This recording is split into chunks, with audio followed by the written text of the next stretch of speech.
Hey guys, what is up? It is Seatin here, and welcome to Chronicles Zerging Part 2. So in this video, is basically Plane Breaker Bastion Aftermath, done as quick as possible, which I believe is just over or around 7 minutes, with all of the hard modes as well included in it. So yeah, I'm just going to run you through what we're doing quickly.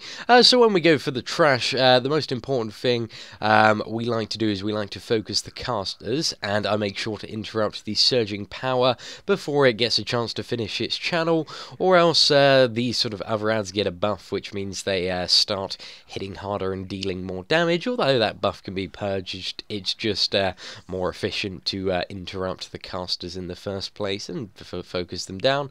And then we'll finish off the melee ones, and then we'll flick on hard mode and pull the boss.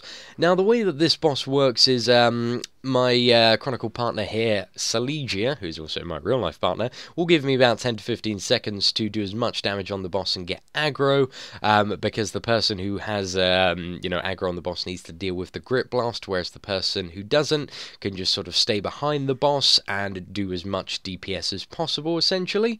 So she'll be moving to make sure that she's not in front of the boss and not getting hit by the grip blast, and I'll be basically entering the entropic zones. But as you can see, you know, we've zerged this guy down fairly fast.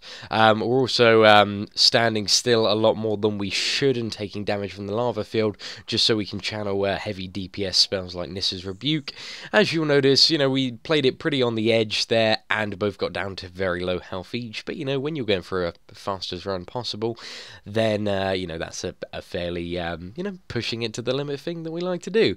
Now, on the next boss, which is Sharad, what we'll basically do is I always interrupt the heavy missiles, and she always interrupts the standards, and then we just sort of nuke the boss down like that. So none of us are getting ideally hit by any of the missiles.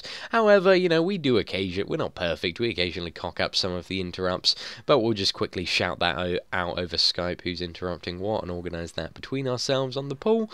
And, you know, from doing it on a daily basis, we've got into a rotation of, you know, I always take the heavies and she always takes the standards. So yeah, I mean, this boss is probably the easiest of the hard modes, just because it's very straightforward in terms of mechanics. All you need to do is just sort of keep moving around with the laser beams, make sure you interrupt and get in when he does that.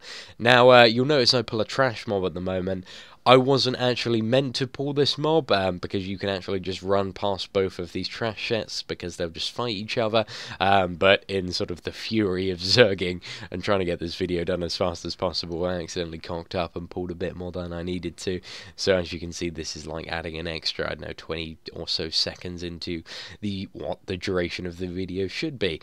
So for the next boss, what we'll do is we'll quickly slap on hard mode and then pull him to the first hive. Now we'll just DPS down the boss to roughly 75%, as much as we can, single target. As you can see, also avoiding the hard mode mechanic, which is the frontal cone and knockback. And then when he casts Acid Splash, one of us will let off a quick soul drain to kill the hive and give us the debuff, the buff even, which makes us immune to his big AoE thing.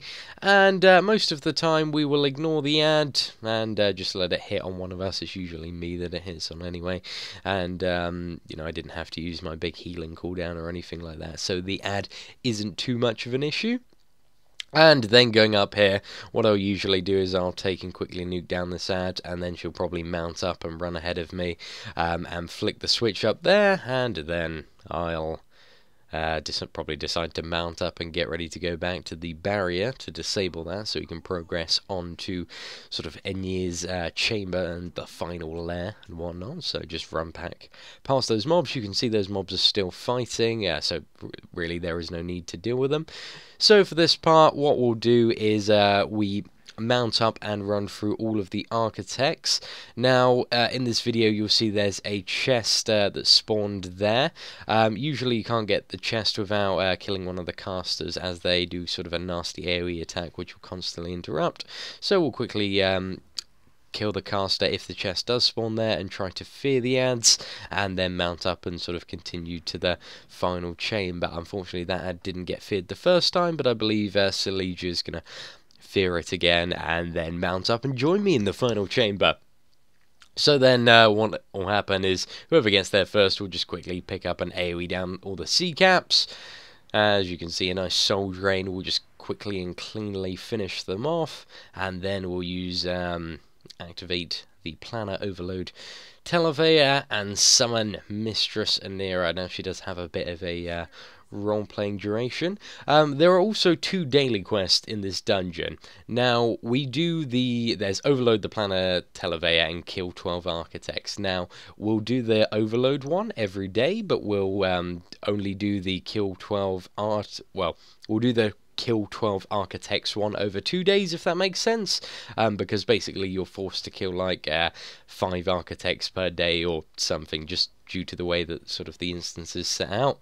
And the way that we do it, so yeah, it gets automatically done over 2 runs instead of 1. I mean, you can go out of your way to kill more Architects, but we just don't find there's not much point in going out of your way to do it, as the sort of quest only rewards a bit of reputation and planner achievement experience, which we don't urgently need. So for Mistress Anira, it's fairly straightforward in terms of mechanics and what we need to do. The person with Planner Overload just needs to try and get the most out of that, pop all their cooldowns to really burn the boss as much as they possibly can. As you can see, Sillage is doing at the moment, and at the last moment when it's about to expire, they need to make sure they're near one of the cleansing circles to basically get rid of that, or they're going to explode and kill us both.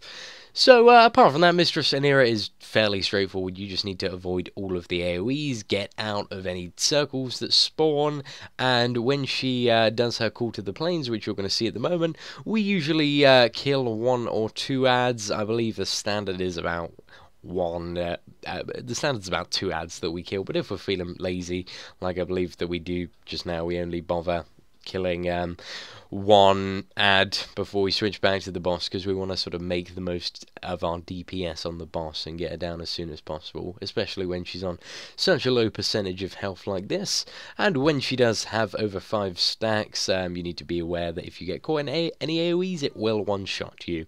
So yeah, that's basically it for the Planebreaker Bastion Zerg. All of it done in just over 7 minutes, which I think is pretty damn good. And yeah, stay tuned for the Infernal Dawn Laphis and Queen's Gambit Zergs. Take care, guys.